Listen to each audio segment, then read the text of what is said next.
Assalamualaikum warahmatullahi wabarakatuh. Selamat datang teman-teman. Selamat datang di podcast Dapur.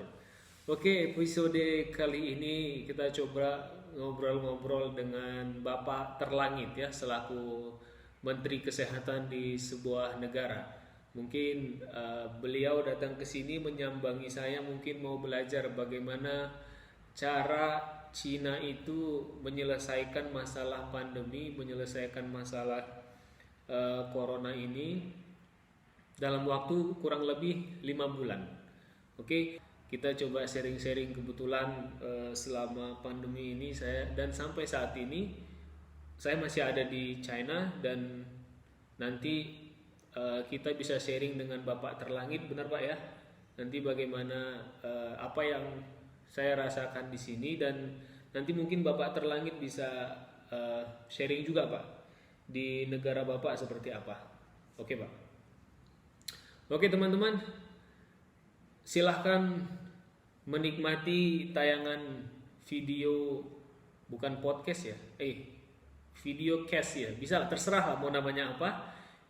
Obrolan kita dengan Bapak Terlangit ini semoga bisa menjadi inspirasi buat teman-teman sekalian, atau juga semoga bisa menjadi jawaban bagi teman-teman yang selama ini menunggu kehadiran Bapak Terlangit. Oh, nggak tahu Bapak Terlangit ditunggu atau tidak. Oke, selamat menyaksikan. Assalamualaikum warahmatullahi wabarakatuh.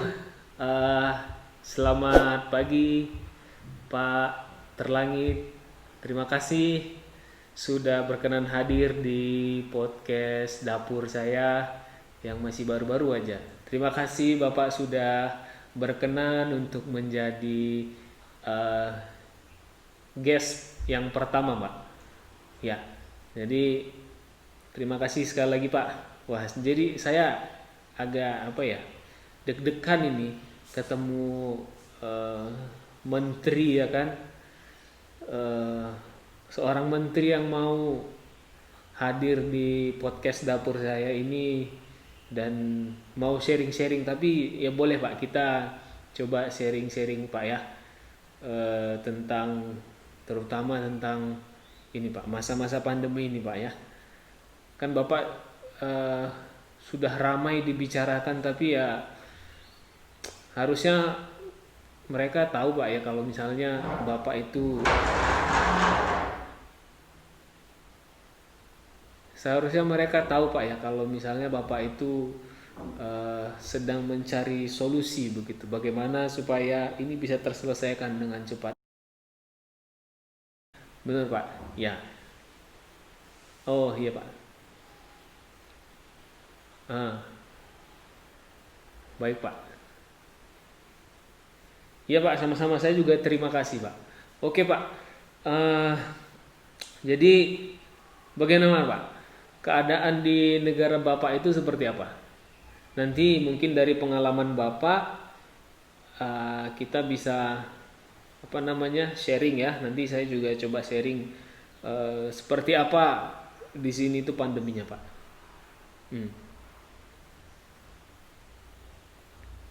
Oke. Oh, ya. Iya sih Pak, memang kan mungkin negara Bapak itu juga ini Pak ya, juga orangnya juga banyak Pak ya. Dan benar-benar memang kan eh, negara kepulauan Pak. Betul. Jadi tapi kok dibandingkan ke sini Pak, ke Cina ini kan kayaknya ada lah 4 kali lipatnya Pak. Lebih banyak di sini sih memang. Benar Pak. Jadi mungkin kayaknya untuk populasi mungkin ada kemiripan lah Pak ya. Sama-sama banyak masalahnya. Betul betul. Setuju Pak. Oke. Ya. Untuk penanganannya Pak ya, oke. Saya coba sharing Pak ya. Jadi di sini itu memang awalnya Pak, saya kan memang tidak di Wuhan ya. Tapi kebetulan ini kan kota ini kan tetanggaan Pak sama kota sama provinsi Wuhan, provinsi Hubei ya, tepatnya di provinsi Hubei. Jadi Shanxi ini tuh tetanggaan Pak sama Hubei. Jadi kalau misalnya kita lihat di map itu kira-kira ada sekitar 700 km Pak dari sini ke Wuhan. Iya. Tapi eh, yang saya rasakan itu penanganannya itu hampir mirip-mirip Pak. Misalnya waktu itu kan keluarnya apa ya? Pandemi itu dimulai pada saat orang-orang lagi pergi ini ya, lagi berangkat apa itu? Lebaran lah, Lebaran Hari Raya Cina. Jadi memang pada saat itu karena pada berangkat kemana semua, apa maksudnya berangkat ke inilah pulang kampung semua, dan memang orang tidak terlalu care pada waktu itu kan. Jadi makanya orang kita juga dengarnya kayaknya biasa aja gitu.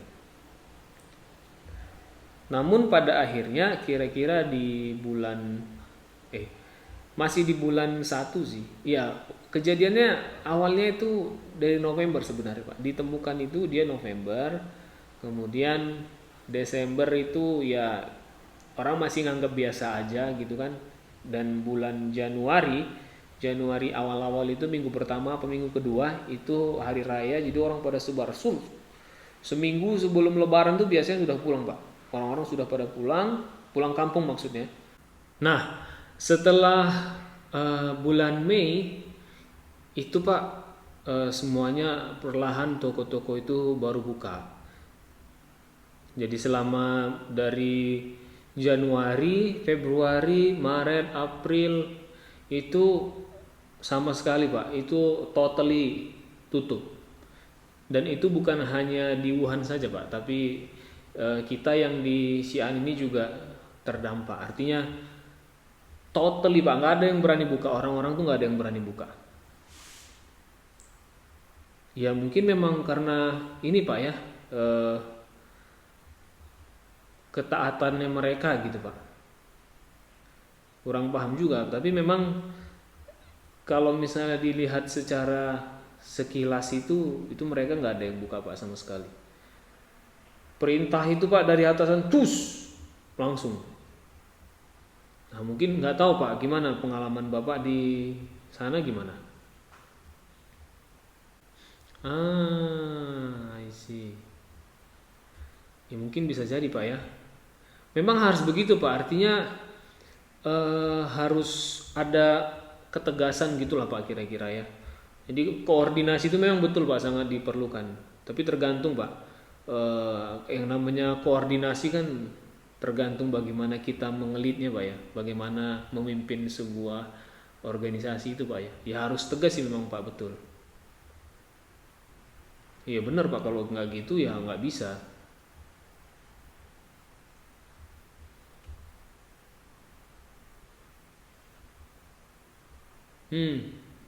Nah satu lagi Pak, di sini tuh sistemnya kan kebetulan semuanya sudah digital Pak. Semua sudah digital, jadi kartu kesehatan tuh digitalisasi Pak.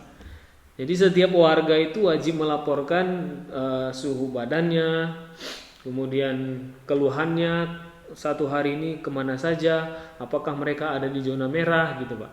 Dan semua itu terkoneksi dalam satu platform gitu, di dalam satu big data gitu Pak. Kalau misalnya di tempat Bapak gimana? Tapi kan Pak, dengar-dengar di tempat Bapak itu orang-orangnya juga hebat-hebat Pak. Tapi kayaknya sudah ada Pak. Saya pernah dengar itu Pak, di tempat Bapak itu ada itu yang anak-anak yang anak-anak muda yang bikin-bikin aplikasi gitu ada Pak. Cuma mungkin Bapak yang belum ininya, atau belum ada laporan ke Bapak ya. Jadi kalau misalnya seperti itu kan bisa ini Pak, bisa istilahnya apa ya? Bisa dikompromis gitu. Atau setidaknya ya terkoordinasi lah Pak dalam satu sistem gitu. Laporannya itu bisa terkoordinasi.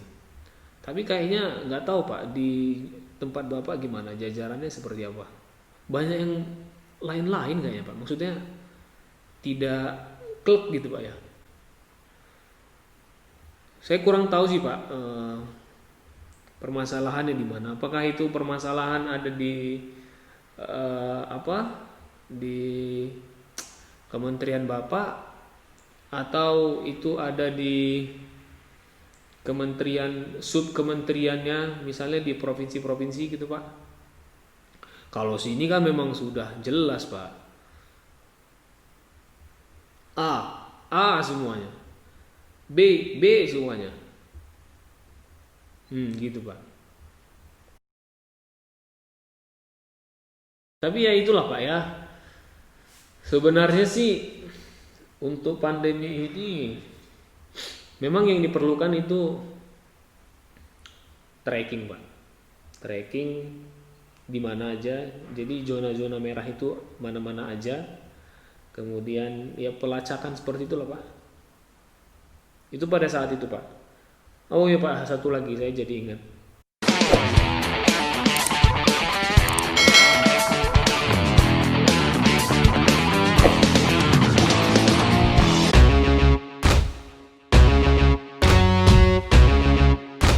Yang pertama tesnya gratis, yang kedua akan dapat uang 50.000 atau 100.000 atau 250.000.